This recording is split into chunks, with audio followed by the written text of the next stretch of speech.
Dreamers Welcome Podcast. Dreamers Welcome Podcast. We back in the building. I go by C.E.O. PESO, but it's highly favored. We already been talking. We got into it. This man is a legend to the city. He has did crazy maneuvers. He has put the city on for sure. Shouts out to Pudro Wilson because he put me on game. Players University was something that was a staple back in the G. And he's very innovative. Man, you gotta introduce yourself. Hey man, I'm just me. Hustler State. Hustler State, Players University, Kenlo. I'm the OG. As young Matt calls me the OG. And it's Kenlo. That's just me. Just Kenlo. Yo, man, let me ask you though, man, because I feel like I'm hitting the OG vibe right now. But when you get hit with OG, how does that feel? Oh, listen, it's a blessing. You know what I mean? Because it's a lot of people didn't make it. You know what I mean? It's a lot of. I seen some brothers that came to the pop-up yesterday.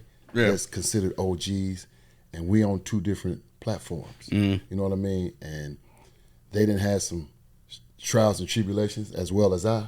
Yeah. But I looked at a different way to overcome it. You know what I mean? So when you get to this title OG nowadays, I like mine because I earned it. You know what I'm saying? Absolutely. Nah, you definitely earned it though. Like that's why I'm like I'm hitting that stage. Just people call me OG. I'm like, I don't know how to feel about it, but I kind of like it though. You what? 28, 27? Nah, come on, man. 35. 35. Well, I'll take 27, 28. Well, I thought you were much younger than Push. So I thought, you know what I mean? I thought it was like a 10-year age difference. Man, bro, let's go back to the beginning, man, where you was born and raised. How was your upbringing? Like, how's everything? I'm born and raised in Dayton, Ohio. I grew up off Revels in MacArthur, 2871. I always scream the address. We come from that area. We scream the address. Absolutely. 2871. 4501. Get at me. You see what I'm saying? Yeah. So I'm from the west side of Dayton. You know what I mean? Went to Waukegan, Cleveland. I went to several high schools. I went to Belmont, Dunbar. I graduated from Jefferson. You know what I'm saying? I grew up. JT. Okay. Yeah, I grew up with a single family household. Mom, grandma raised me. You know what I mean? My influences came from a lot of the neighborhood cats. You know what I mean? My uncles and then my dad. You know what I mean? Yeah. I had a decent upbringing, like typical. Struggling to make it, striving to make it, to be better. I like to say it was always like back in the G. It was a middle class time. It was like low class on the middle. We wasn't middle. Oh, okay. we wasn't middle. At one time, we had 13 people living in our home. Word. You know what I'm saying? My grandmama, my uncles, their wives, their kids, my mom, my brother. All of us was in one household. And 2871 Revels, if you know, on that little street, them little 2-story houses probably got one bath. Yeah, you know what I mean? Because they're older homes. You know what I mean? So, but the crazy thing is like just living in that time frame. The house wasn't that small to you, because it was filled with love. Now I think we got so many distractions in households. You know what I'm saying? Like you can go in a house now where it's a big family and everybody's secluded on the phone, on the laptop, doing what they do, the paper, whatever they doing. Then we interacted with each other. You know what I'm saying? Yeah. I'm trying to be like my big uncles. They like, man, get out the way. You in the way. I'm harassing them, and my other cousins. We playing, and we all played together. We had activities that we partaked in with each other. So it was like a more close knit. Now we got social media. That's the activity. And that's like keeping up with somebody. Like, you talk to them. Like, on social media, nigga, you ain't talk to them. Nah, that's like inboxing somebody is not the same. No, yeah, no interpersonal communication skills. No, man. So when did the I don't want to jump too far, but when did the entrepreneurship come of like? Then when growing up with them 13 people in the house, I knew. Yeah, I know something sparked it, but yeah, I wanted something else because like we come from a time where if I was done with some clothes, I gave them to my brother. Our other family members gave clothes. That's how we, this set of family members. Yeah. Hold on. So where were you at with the age group? You the oldest or? Nah, I'm older than my brother. Okay. Yeah. But then my dad got several kids. Okay. Yeah. So amongst them, Yeah, I'm one of the oldest. You know what I'm saying? Yeah. But my dad, he got a lot of kids. I got a lot of brothers and sisters. But with my mom, it was just me and my brother, and I'm the oldest. Okay. So you was handing down your clothes to your younger siblings, but just to name with Players University, like let's just tap into it. Like what sparked it and what made you like just go hard with it though? Well, what happened was I wanted to create a university for my partners who wasn't able to go to school. You know what I'm saying? When I left high school, I went to the military first. You know what I'm saying? Word. Yeah, I went to the military first to participate in the program. How long was that? Not long. I got kicked up out of it. Okay. Not long. My dating ways caught up. I was say you don't give me military vibes though. Yeah, it was just a means to justify the means at that time. I was using the program to go to the reserves, so they could pay to go to school. Okay. You know what I mean? Because so you had a motive of most definitely. Yeah, go there, serve my duty every other weekend, or you have to do 2 weeks in the summer, and they pay for me to go to school. Okay. But I got put up out of there, and one of my buddies was still in the program, and they still paid. I ain't have to, you know what I'm saying, participate. Clutch. Yeah. Very clutch. Yeah. So like I said, I got my notes right here. So you went to college. Ohio University. Yeah. And graduated with a degree in management information systems. Okay. So with that, how did that apply to expanding the business? Well, I mean, it gave me a firsthand look. You know, during that era, place, we didn't have a time where you had so many successful people who never went to college. It was kind of traditional: graduate from high school, go to college, or get a trade, factory get a job. You know what I'm saying? Yep. So that's how the pivot for success was painted towards us. So now you guys have it different. You know what I'm saying? You out here popping. I ain't. No, you know what I'm saying? I was in the factory job But the system thing is, as well. But you don't have to follow the tradition of going to college. Nah, I don't. You know what I mean? Yeah, like yeah. you got even though I went to college though, but it's college ain't for everybody. It's not. But, U2 University. But see, now that was embedded in us. If you want to get a good job, you got to get a secondary education. You got to go to college. Yeah. You know what I'm saying? Or go to trade school. Now it's not like that. You know, but it prepared me to be able to navigate in this world. You know what I'm saying? It gave me some interpersonal communication skills. It let me deal with people from all diverse backgrounds, all nationalities. Because you know, I went to a white university, predominantly white university. Do you got kids? Yeah, I got 2 daughters. So do you think that it's necessary to press them with the whole college thing, or are you gonna let them kind of like do them? Well, hopefully I'll make enough money they can work for me. You know what I'm saying? That's the goal. To pass it down Put to them on them. payroll. Yeah, listen, y'all do what y'all want. Just don't get some knucklehead all my bread. You know what I mean? For sure. Your husband. You know what I mean? But I would like them because that experience is like no other. You know what I'm saying? Yeah, it's amazing. Some of my best friends I got to this day, I met from college, and you know, like even honestly, I didn't go to school for videography. I went to school for entertainment business. Yeah. I just picked it up being around people down there. You know what I mean? Like it's, you know, it worked out. So and that's how it is on college campus because you could go, you honed in on one skill, right? Yep. But you realize you good at some other stuff, or you realize you got a passion for other things. But you figure it out when you down there, though. But the whole thing, had you not went, you wouldn't. You wouldn't know. Yeah, yep. You in the factory, like, okay, I'm gonna work on brakes, and then I'm going over here to fool with rotors. You know what I'm saying? On line 19. You know what I'm saying? That sounds a little specific. Yeah, I worked there. Yeah, GM at a summer job. I was about to say that sound like it's mad. I was at GM for a minute too. Damn, that's crazy. All right, so but you chose to take your talents down to Atlanta. Yeah. So let's talk about that transition. You know, just the transformation of going down there, and you know your reasoning of why you chose to go to Atlanta. Well, we Tommy Owens, everybody know Tommy Owens introduced me. Tommy, Yeah, Tommy Owens introduced me to Too Short. He took me to Michigan. Too Short? Yeah, Too Short. It was performing. So Tommy's like, man, I'm about to go meet Short. Bring some shirts. You can ride. I said, bet. So Tommy took me up there. That day, I ended up meeting Jalen Rose. You know what I'm saying? Yeah. Me and him still cool to this day whenever I see him. You know, ain't like I talk to Jalen out there, but if I see him, we gonna chop it up. Yeah, I mean, it's enough face card. Yeah, I mean, I used to make his shirts for his foundation and everything. You know what I mean? So I met Michael Moore, Jalen, and I met Short, Ant Banks, and the whole Dangerous crew. So what happened was they were saying that they were going to be shooting a video in a couple weeks. Can I come to Atlanta? And I was like, yeah, okay, cool. I really didn't have no intentions on coming to Atlanta, but I was going to try. Because, I'm like, man, Short and them I'm going to go down there. They won't even answer the phone, this, that. So I ended up making friends with Short's road manager, which is Ramon Dancy, which is one of my best friends to this day. We got since I've been to Atlanta, that's been my dog to this day. And incident occurred on Gettysburg was a robbery murder. And after that, I said, I'm out of here. And I left that morning. Short and them shot the video that weekend.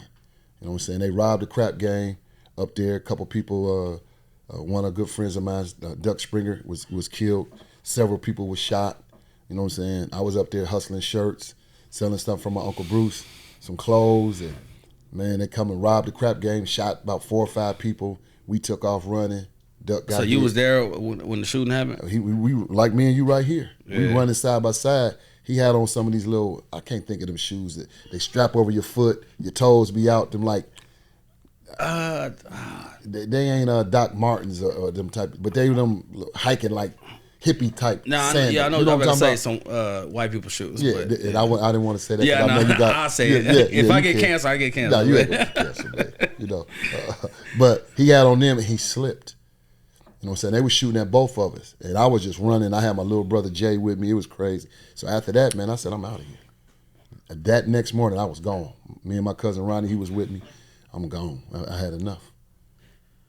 I went to college and graduated. I'm about to be out here throwing my life away. So that sound like you was at a young age, 20-something. I was fresh out of college, 22. Yeah. And it was a time, man, and the sad thing about it is, the part of the crap game that they was robbing, it wasn't as much money. You had damn near about $300,000 out there. You had a lot of big time hitters out there. 300,000? Yeah. You had folks who had 50 on them. All the big old school OG gamblers was out there. Yeah. You know what I'm saying? And they waited till it was like a $10,000 game. Yeah. Y'all missed the big money. But you seen that happen in front of you, and then that's what turning point. Yeah, it was time like, to go. I gotta get up out of here. You know what I'm saying? Because I came back from college and worked for my dad. I worked in the bar, which was Burt's. So I came back and worked side by side with my dad, and that's how I really started getting the T-shirts popping locally. And my friend Derek Cantrell and Stefan, may he rest in peace. We used to ride in the hoods, go around riding around. So the first hood they took me to was Dayton View. And I went over to my man's spot. I won't say his name, but his spot, he know who he is. You know what I'm saying? That was my guy. Oh, yeah. He was my guy. We went there. He made all the people come out. They shot with me. You know what I'm saying? And then it started taking off. And it was in the View. So he know who he is. That's my man. You know what I mean? Period. If you know, you know. He know. Nah, so, man, just with the, I know you say you created the idea for your peoples who didn't go. Like them cats. Like when we going up to them spots, it was called spots then. It wasn't traps back then. It was spots. Yeah. You know what I'm saying? Where people was hustling out of. So those guys had never been to no college. You know what I'm saying? They might go up to Central or go to Wright State or. But you started picking up traction though. But how did you manifest the professionalism? What'd you go to college for? Management information system, computers. Same thing like you. I'll go for one thing, end up doing another. Exactly though. So where did you learn the professionalism of the business aspect of it? Well, my dad told me to quit begging. You know what I'm saying? So he told me to quit begging, and he gave me some entrepreneur magazines to try to get a franchise. He's like, "Here, son, I'll help you." Does it? And I didn't want to do that. It was car washes and vending machines, and I'm in Athens, Ohio. I went to school. OU at Athens, Ohio. I'm like, that ain't gonna do nothing. So then my Ella, my brother's, his mom or parental mom, her son Kevin, which I call him my big cousin. Mm-hmm. He was selling purses and Laker shirts on Gettysburg. Laker shirts when they won the championship. Okay, you know what I'm saying, back in the '80s. So he said, that's what you need to do, sell some T-shirts. So I went back to school. When I went back to school that following quarter, I went back to school, went up to the place called the Uptown Dog in Athens. And I went and got their price list. So once I got their price list, I went and finessed it and turned it into my price list, started posting it all around the campuses. So I kind of shortstopped his business. But then me and Kevin, which is the owner, Kevin Morgan, his family still own it to this day. I think he gave it to his daughters, nieces, granddaughter, I don't know, but they still got it up there at Athens. And me and him became friends, so he started doing my contract printing. So I started doing all of the student organization stuff. And then I'm a member of Kappa Alpha Psi. I'm a new, you know what I'm saying? So I started doing that. So it's easy to, that's a good start off to get it off. Though. Yeah, for sure. And then I was kind of cool on campus. I was, I worked at GM, so I had a BMW. I had a blacked out BMW. First, I had a 78 Monte Carlo. Styling. Listen, like Denzel. Hold on, the 78 what? 78 Monte Carlo. Just like the one Denzel had. Yeah. Yeah, I had that. Anybody the black joint. Oh, the black joint. Killing them. So I hit the campus hard. You know what I mean? You know what I'm saying? Little kid from Dayton's come up here, shining, all these rich kids, and some of these folks from Cleveland. But you had that perception though. And then let's be honest, you had a dope boy personality. Yeah, because that's all I've been with. And that's how I created this kind of whole thing for them, because I was square. You know what I'm saying? Them guys wouldn't let me be in the streets. My cousin, them, they was looking out for you. No, Playboy, no, you gonna go to school. And they was, in the way we had envisioned it, they gonna get the money. I'm gonna be smart enough to invest it, create some businesses, things of that nature. And that was their goal. I better not come near them streets. Yeah, so you was getting looked out for by the big homies. Yeah, and they was my age. They just knew listen, man, I was a goofy like you said, kid. you said you was square. That was as a pool table. You know what I'm saying?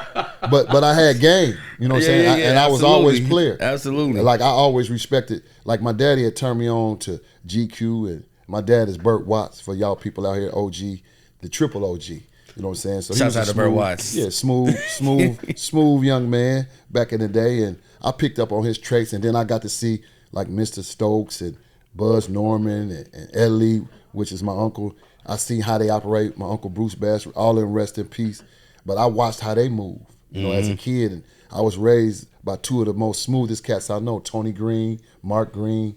You know what I mean? Smooth cats. Yeah. And those was Mr. Stokes' family and Buzz's nephews. So I was around smooth cats my whole life. I'm about to say it was embedded in you, like. Yeah, but when we grew up in a generation, PESO, where people was more, it was pimps and players and hustlers. You know what I'm saying? So you could pick and choose number men. It wasn't the scammers, the killers, the robbers. It wasn't. It's now the game wide open. Yeah. You know what I'm saying? Like that wasn't. Some of them wasn't positions of honor back then. Nah, I'm about to say I feel like it was definitely like more discreet back then. Of like obviously you want to be a player, but everything else was like it wasn't just as thrown out there. Now is everything is transparent. Yeah, which I don't agree with. Yeah, it's crazy because you in the media game. Everything is the flowers, the stories, this and that. And I come from an era where we selling it, we ain't telling it. Is that Ooh, man, say that, man. Because I mean, I got friends that was victims to like trying to live that perception, and it didn't work out in their favor. I got a couple RIPs I could throw out there, but it's just like, man, like this is weird. Yeah. And we all listen, man. That's why I credit college with me having the opportunity to make different choices. You know what I'm saying? And I'm not saying college is for everyone, and I'm not saying that I was better than anybody because I went to college. I just got a chance, as my cousin Tink say, if you know better, you'll do better. Absolutely. And I still made some mistakes later in life knowing better. Yeah. But the whole thing is I got an opportunity to see some stuff firsthand to say, all right, this is a better option as opposed to me being blindsided or being narrow-minded, thinking I can only hustle and I can do this. I mean, shit, the crap game is switched it up from there. I mean, you seeing that. Man, listen, man. Like, yeah, that's deep. That's deep. Time to go. Yeah. You know what I'm saying? Yep.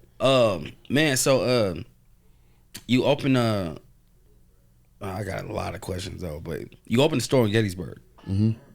So was that the first, like, was that the flagship store? Like that was first one that I did? Yeah. Well, my first store was on Germantown Pike next to Spunky's. Okay. So I used to do college nights. I called myself a promoter because I used to always try to throw parties, and all my stuff was themed on from me throwing parties in college. Mm-hmm. You know what I'm saying? Me and my partner Lil Sean out of East Cleveland, my partner Raj out of Lorraine.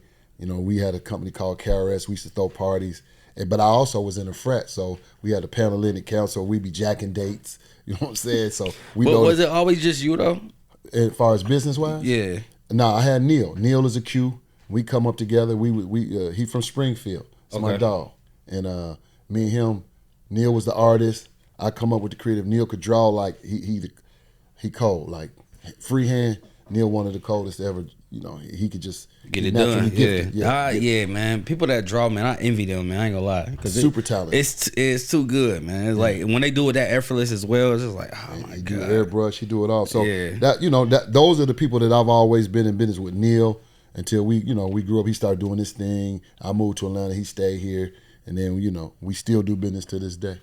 You know what I'm saying? So what was the okay, so we bouncing around a lot. Yeah, but, we gonna be here for a minute. I ain't got nothing to do.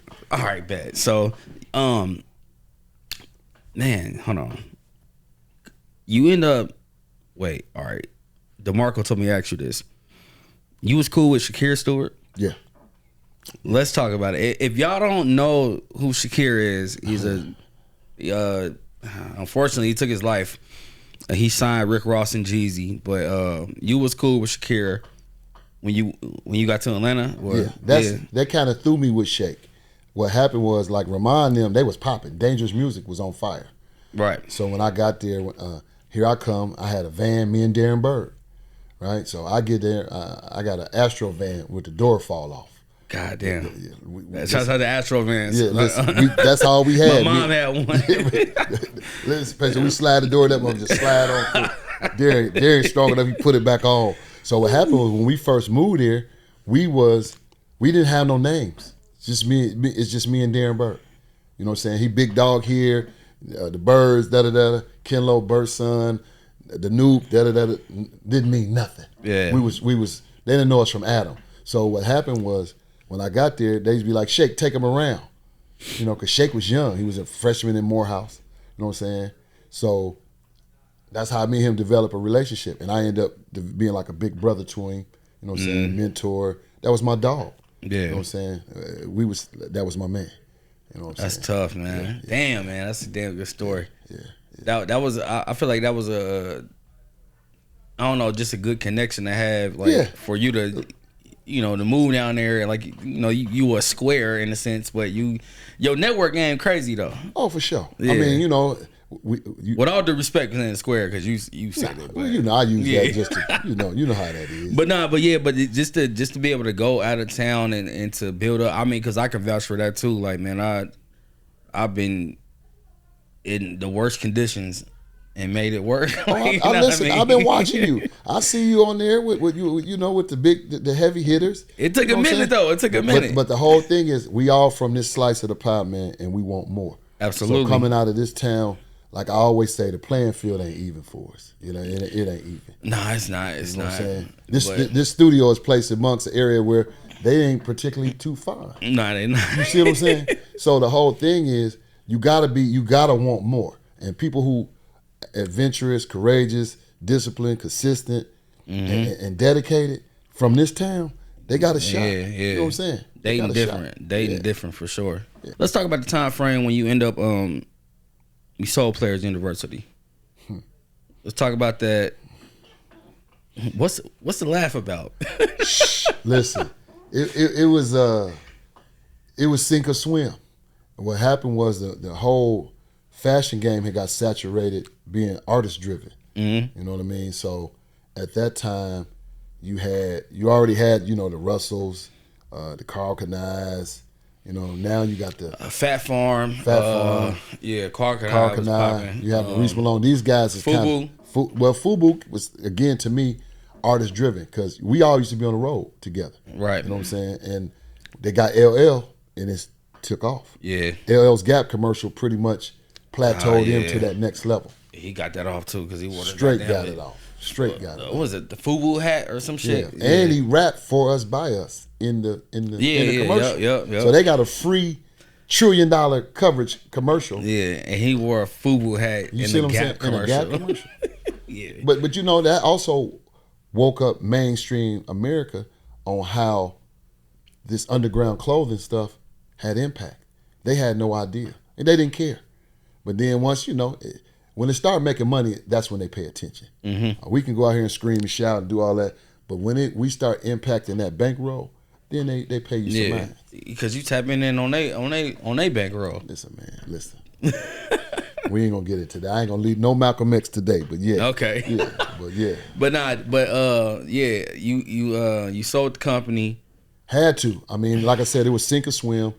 The fashion game was getting. I didn't have no artists to carry me through. I had an alliance with Short. But I'm about to say, bro, you was highly connected with the celebrities, though. But that was through product placement. It wasn't no signed endorsement. Okay. Even Willie Esco had Nas. You know what I'm saying? Kenlo didn't have nobody, just players. And I kept screaming that. So when you sit down with some buyers, they was groupies, majority of them. Right. You know what I'm saying? And any of y'all out there, if y'all kids watching your mama, no, I'm just kidding. But the daddy was, no, I'm just kidding. But, all right. but for real, it was an infatuation to have relationships with these artists. That's what I'm saying, though. I mean, because, like I said, you went to Atlanta, like, you got all these people that was, rocking Players University. Yeah. But was it just a choice thing of of not, I don't know how to explain it, like not having them endorse you? Well, I wasn't big enough, right? So what happened was, man. Let me say. Wait, I'm about to say, bro. You gotta reiterate that. Let me say why. I didn't carry myself with all the lights, camera, action type of glitz that a lot of these brands was. Like Fubu now, and no disrespect to Damon and them guys, they was rock stars. Like they whole persona was like rock stars. Yeah, I mean, I was. And at that time, you got to think, hip hop music was at its peak. And then he was fucking with LL. Yeah, and then the whole everything was big back then. But video budgets. I will say this though, you held your weight off of how Players University was. Yeah. But me just being transparent with the conversation is just like, damn, like I feel like somebody like it was niggas wearing A-Town joints with your joint. Man, I'm a hustler, and that's probably one of my biggest downfalls. You see what I'm saying? Because you get in hustle mode, you kind of shy away from the business model. Mm-hmm. You know what I'm saying? Absolutely. My infrastructure wasn't where it should have been, but I knew how to get them invoices, get them orders out, get keep people it going. in and keep it going. I can agree to that. You know what I'm saying? But if I would have had more infrastructure, I could have probably went to another level. And I probably should have signed some of the deals that was offered. You know what I mean? I got offered many deals from the people who I'm about to say, man, you want to talk about what deals? Yeah. Bruce and Norm from Fubu, they offered me a deal. I wouldn't do the deal. One, I didn't want to raise my daughter in New York. And two, my partners. So it would have took you. Yeah, move me out of Atlanta. Yeah. You got to think, man, in Atlanta, I'm riding around, the Navigator. You know what I'm saying? The I'm Navigator, telling them, the Eddie Bauer. Yeah, listen here, man. I was clowning. We got them like first off the lot from a big time dealership out of North Carolina. Yeah. We got them in me and Shake. I had a silver one, he had a black one. You know what I mean? When they first came out. We flew down there. Dude was so had much, is his name Mr. Smith? He was one of the biggest dealers in North Carolina. He had his own private plane. He come watch the Braves play. So he flew us back. There, yeah. He was a player. He's like, man, I fly y'all back and ship the cars? Listen, he let us fly down on his plane to come get the cars, and we drove them back. Damn, man. You know bro, it was happening. Listen. Man, okay, so we talk about selling it. Had to sell it. But what's you took a break? Well, when I sold it, the way I structured the deal was take my money over time. So I wouldn't sell a company for this amount of million or this 100,000, and I take a big tax hit. So I told them break it up over a course of 5 years, pay me a salary, consultant fee, things of that nature, and I get points on all the stuff that we develop and sell in the store. Great deal. Yeah. Until they went bankrupt in about. Was it Foot Locker? Foot Action. Foot Action. Sold it to Foot Action. Damn, yeah. Yeah. I ain't heard Foot Action in a minute. Yeah. So now Foot Action is owned by Foot Locker. They end up buying them out of the bankruptcy. You know what I'm saying? And after that, it kind of just, I was caught. So what I did is the money that they owed me, I sold it to a company that would purchase accounts receivable or people that was in debt, or consigners or however it was, people who they owed me money. Right. So they say, all right, listen, they owe you the money. We'll buy it at $0.25 on the dollar. Okay. You know what I mean? Yeah. So I sold whatever they owed me. If they owed me $800,000, I sold it for $600,000 to them. Right, but you still you ain't break even, but you still got. I mean, I got a little bit of money, and I used that money when I sold it to start Classic Souls. I had like 5 sneaker stores. You know what I'm saying? And, what was that in Atlanta? I had one here in Dayton. Your brother used to come to it. I had one on Gettysburg. And hold on. You know Putty? Yeah, that's my dog. Yeah, okay. Yeah. You just do brother out like listen, that's my man. Yeah. Shouts out to Woodrow. Hold on, was it Classic Souls? But see, when we had here, it used to be the Players University outlet and Inner City Communications. Stefan had a cell phone store. Where was that at? On Gettysburg. Okay, yeah, all right. Same I store. remember that. Yeah, okay. Yeah. Same store. So we put it up there. We was kind of ahead of our time. I was selling like classic sneakers, Diodore, you know what I'm saying, Fila's, Asics, all classic joints from, Lotto, Saucony's, whatever that was popping from back in the day. We was Pro Kids. Damn. You know what I'm saying? Yeah, we had all the dope heat. boy talk right there. Yeah. We listen. We had heat, and then my stores in Atlanta, we was like a hype beast account where we got the Hyper Strike stuff from Nike, the stuff that the kids were waiting in line for. So I had a Classic Souls, which was in Buckhead, which was the flagship. Yeah. Shit. Oh my God, you had Little a store 5 in points. Buckhead. Yeah. I had one in West End, and I had one on. Oh man, you was at all the good Buckhead, Low 5 Points, and West End. West End, right by the West End is the infamous like, 559. Yeah. The club. You ever heard of 559? Yeah, I have. That's what I'm saying. Like Right West next End door. is like. That's where the mall. That's where everybody goes shop at the mall. Yeah. We're right behind it. The mall sit right there. We sit right here on the back, right next to 559. Man.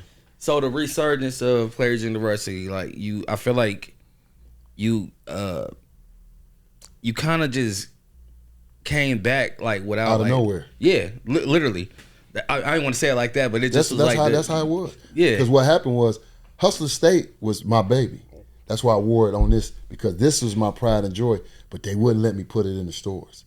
So, you know what I'm saying? Hold on, wait. So, you got Players University, but then Hustle State. Only reason Players University came about, I was waiting on a trademark to come back from Hustler State. Right. So I quit selling it, and I brung out Players University. So you had Hustler State first.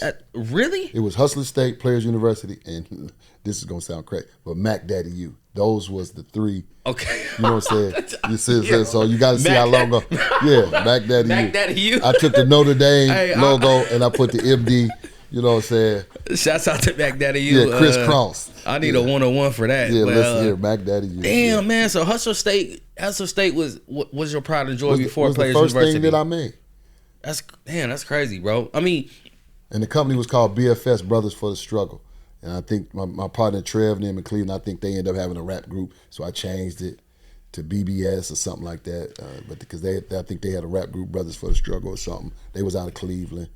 You know what I'm saying? But was it any nervousness or like hesitation when you wanted to like I said, bring it back? As far as now, bring it back? No. Yeah. Because you know why? My partner Tunde in Atlanta, that's my dog.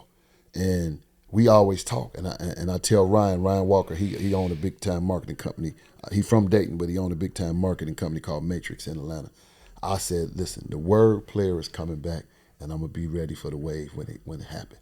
I'm gonna get ahead of the curve. Mm-hmm. So every time I see somebody using the word player on Instagram, I send it to them too, and all the time I say, I'm telling y'all, it's coming back. But now I think we got a different definition of player. You know what I'm saying? Because you 35, I'm my age, 2 different definitions. Like I would say you do a lot of player things. And you might identify stuff as player as when I'm like, I am a player. Yeah. Where y'all generation do player shit. You know, like, oh, that's player. You know? But you be like, nigga, that ain't player. You know what I'm saying? Yeah. You know, but to each his own. So I don't put no definition on it now. You create your own narrative. We know what the rules is. Mm-hmm. Everybody know what the rules of the game. Don't disrespect them. You know what I mean? Yeah. And play by the rules, but it's just different terms. You know, because I watched a comedian say something, Now this is player, and this is player. You know what I'm saying? So it's how you emphasize it. Yeah. Nah, but you definitely man. I wish I had the jersey here, man. You definitely set a good tone for I don't know, just a independent like I hate local word, but that's what it was. yeah, but it was dope. I mean, like you definitely set the tone for Listen, for the people that's doing shouts out to everybody doing the clothing line now. But it was definitely dope how you set the bar with it. I can't remember nobody else really before that. No, I mean I didn't really have nobody to go to. We had Cheryl's Creations, and she did Greek paraphernalia, and then we had Tally. Tally used to make leather on jerseys, and acclaimed designer was Lamore. Lamore, he's here. He used to do all the stuff for DC. His stuff would be at Ebony Fashion Fair, but he fashion. Yeah. You know what I'm saying? And I was coming urban. Like Lamore used to make my knit hats. You know what I mean? So I always try to give back. Like right now, I work with artists from here. Mm-hmm. You know what I mean? I use a lot of models from here, or people. I rely on them. Yeah. And some of the cats, they not models, but they to me they local influencers. You know what I'm saying?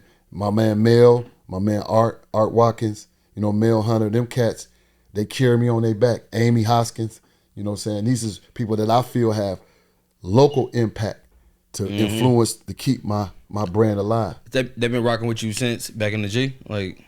Well, Bob C was the one he locked up. Free Bob C. He locked up, but he been rocking with me since day. I mean, listen, man, there's so many people didn't rock with me since day one. Yeah. I come in here and show you pictures, you're gonna be like, oh, that's such and such dad. Yeah. That's such and such uncle. Oh man, that's my girl's. That's her. That's how it is. Yeah. You know what I mean? Wait, all right. So what was the year Players University actually launched? That's just a personal. It really question. launched in '89, but I didn't get the trademark to '91. Okay. Because I went to get the Hustler State trademark first. And going back on that, it was a gentleman by the name of Kevin Rucker, who's from here. Mm-hmm. He was a big time executive with Foot Locker at the time. And through some friends of mine, we got him the clothes. He took it up there, and I think he was like a regional manager for the DC Baltimore area. And they said, "No, we can't do it because it's promoting drug dealing." Because it was Hustler State. They's like, "No," but they use that as a term as buyers and managers in the store. And man, we got to have this on the front on the window so the hustlers can see it, because that's who they catering to sell their goods. But they ain't want to have a product that glorified it. But they would take their money now. I mean, obviously, they ain't gonna come in there and spin, but like you said, from Hustler State, you went to Players University because I guess it was a little bit more PG. No, I just went to it to kill time to the trademark camp. Got it. You see what I'm saying? Yeah. And then what happened? It took off. I wasn't. Yeah. I listen. I because I'm a hustler. Mm-hmm. You know what I'm saying? But I'm a player too. You know what I mean? So the whole thing was, dang. And Hustler State is my baby. Yeah. Like right now, if they was to offer me a deal, we go back and I do another deal with Players University. I can't do a deal with Hustler State because they got to do it how I want to do it.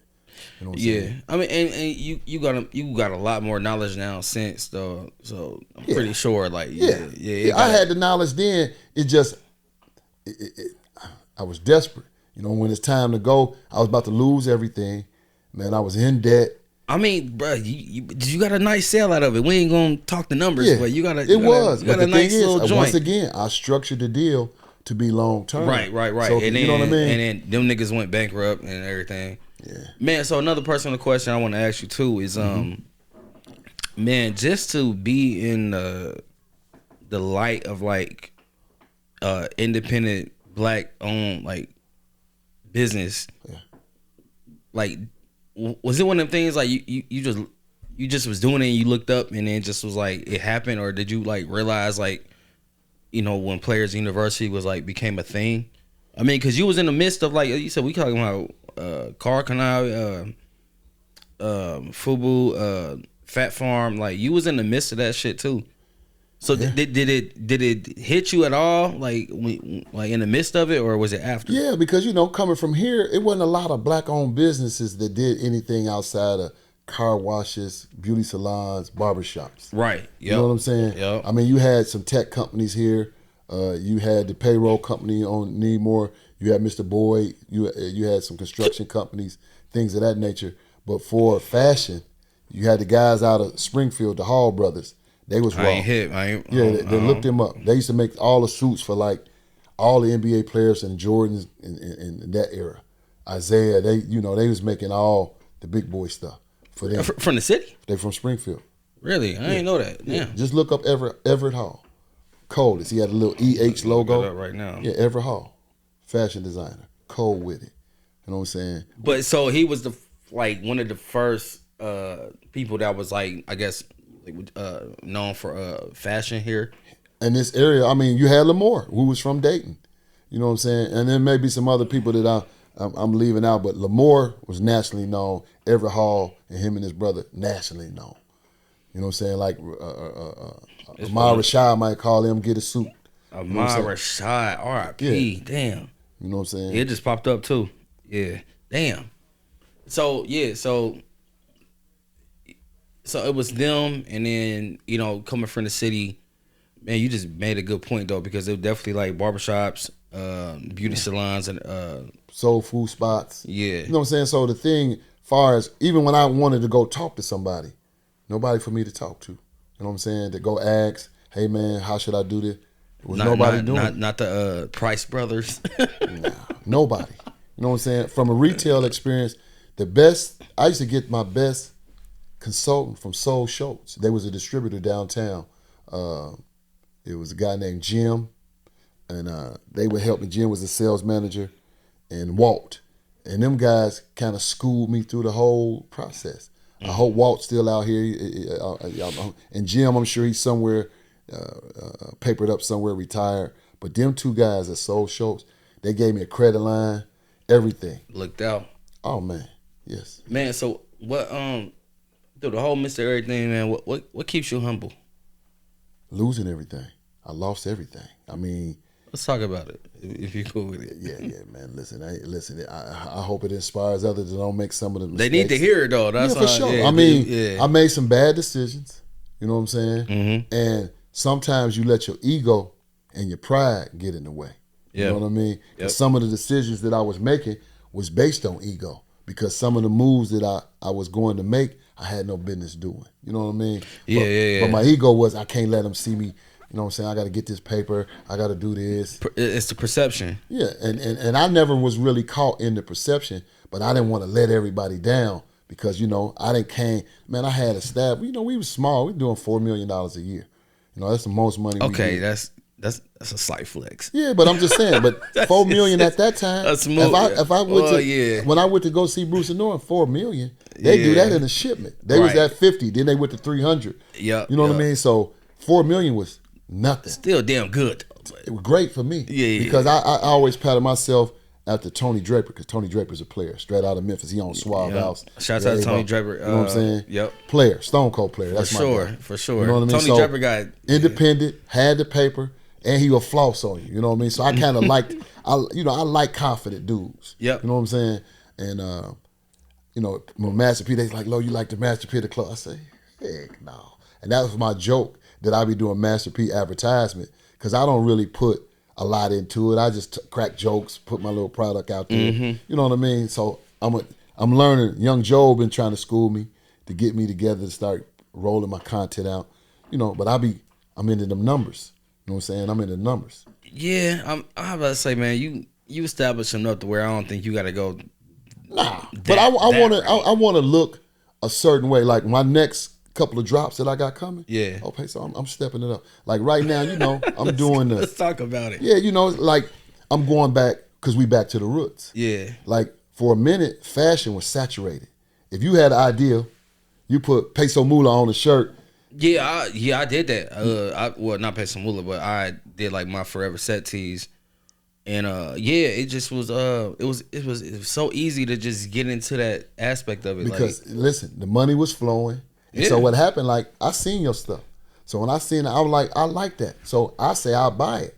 Then from you as an entrepreneur, you be like, oh, they feeling it. So now you go, you make some more. But the whole thing is, it ain't no focus groups like back in the day, no case studies to see what the customers want, the needs, the demographic, things of that nature. Everybody was just hopping in. case studies. So now I'm going back to the old school. Yeah. Where we put together capsules. They call it capsules, but us, we had collections. You had to have a collection. Now people just got a T-shirt and a hat. They like my brand. Playboy, you got a T-shirt and a hat. That's what we all got, T-shirts and hats. Yeah. Joggers. You know what I'm saying? But then, back then, we had to do denim, velour, outerwear. Whew. You know what I'm saying? Socks, You accessories. bringing velours back? I want to. You should. You know what I'm saying? I got, listen, man. Hey, look, bro, you drop a new school velour, man, that shit. And see, that's the thing. I got stuff on my phone. I'll show you. I'm ready to go next level. Yeah. This is what I gotta find in you, because I'm a little older. So my whole thing is, once I come out here and put my product, right, they want a face with the product. Mm-hmm. Oh man, I'm almost 60 years old. I don't want to be the face. I wish I could be Dapper Dan. This man getting his just due. He almost 80 years old. I'm about to say, but yeah, Dapper Dan. And he should have been got it. I mean, he cultivated all this whole movement.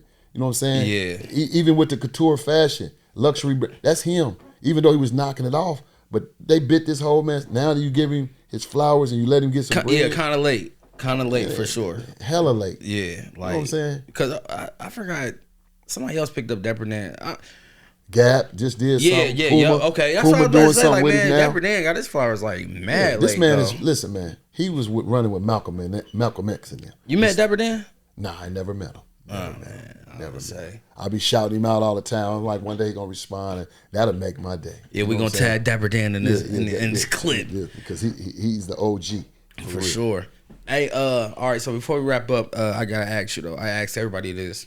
What's a good quote or piece of advice that you live off of? Oh, mine's is simple. Put God first. You know what I'm saying? Because I was raised in a strong, God-fearing household. And even though I, you know, my womanizing and all that stuff, I still believe, you know, what God can do. And now we done got to an era where people, well, God ain't real and God is in your heart, and people lighting sage and lighting incense. My thing is, okay, we all sage, you know, because I ain't never seen nobody in there with some sage with somebody on their deathbed, with, you know, and they bring them back. But I see a lot of people praying to somebody and a higher being to deliver this soul and keep them here on this earth. Yeah. You know what I'm saying? And no knock to nobody if you don't, but my thing is still gonna boil down to, PESO, is a right and a wrong.